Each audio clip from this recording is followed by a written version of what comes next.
നമസ്കാരം ഗൈസ്, ആർജിയാണ്. നമ്മളെ കിണറോണി ഏകദേശം തീർന്നു. നമുക്ക് വീട്ടിൽ പോയി നോക്കാം. തീർന്നു അത് പറഞ്ഞായിരുന്നു, പോയി നോക്കട്ടെ. എല്ലാം കഴിഞ്ഞിട്ടുണ്ടാവും. നമ്മുടെ സ്ഥലത്ത് എത്താറായി ഗൈസ്.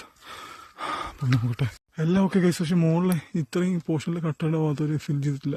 ആ ഫിൽ ചെയ്യാത്ത എന്താണെന്ന് പറഞ്ഞില്ല. മെറ്റ് തയ്യാതെ കഴിഞ്ഞപ്പോൾ നമ്മുടെ കിണറിന്റെ പണിയൊക്കെ സൈഡ് കെട്ടി കഴിഞ്ഞു. സൈഡൊക്കെ കെട്ടി എല്ലാം സെറ്റായി. ക്ലീൻ ചെയ്യണം. ഇനി ആളിറക്കി ക്ലീൻ ചെയ്യണം. കിണറ് കിണറ് കിണറ് കിണറ് കിണറാണ് ഇറക്കണം.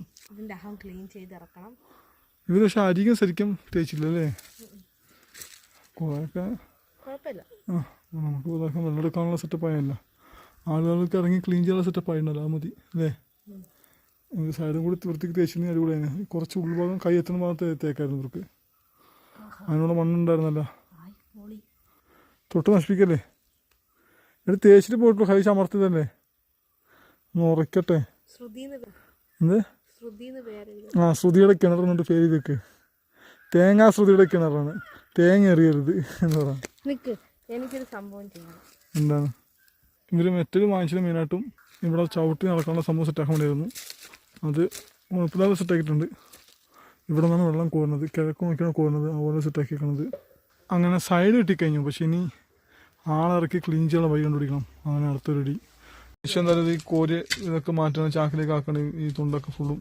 പിന്നെ അവർ കിണറിന് പിന്നെ കിണറിന്റെ കമ്പി അവർ നാളെ ഒന്ന് പിടിപ്പിക്കാൻ നോക്കിട്ടുണ്ട്. അത് എടുത്ത് വെച്ചിട്ടുണ്ട്. നാളെ പിടിപ്പിക്കാൻ നോക്കിട്ടുണ്ട്. റൂമൊക്കെ തുടച്ച് വൃത്തിയാക്കാണ്. കാരണം പൊടിയുണ്ട് നന്നായിട്ട്. അപ്പോൾ കഴിച്ച് നമ്മൾ അലക്കി കുളിക്കാൻ വേണ്ടി പോവാണ്. നിശ്ചയമാണെങ്കിൽ ഈ കുളിച്ചിട്ടുള്ള നൈറ്റാണ് നേരത്തെ എടുത്തിട്ട് അങ്ങോട്ടും ഇങ്ങോട്ടും നടന്നുകൊണ്ടിരുന്നത്. നമുക്ക് എന്തായാലും പോയിട്ട് കുളിച്ചിട്ട് വരാം. പോ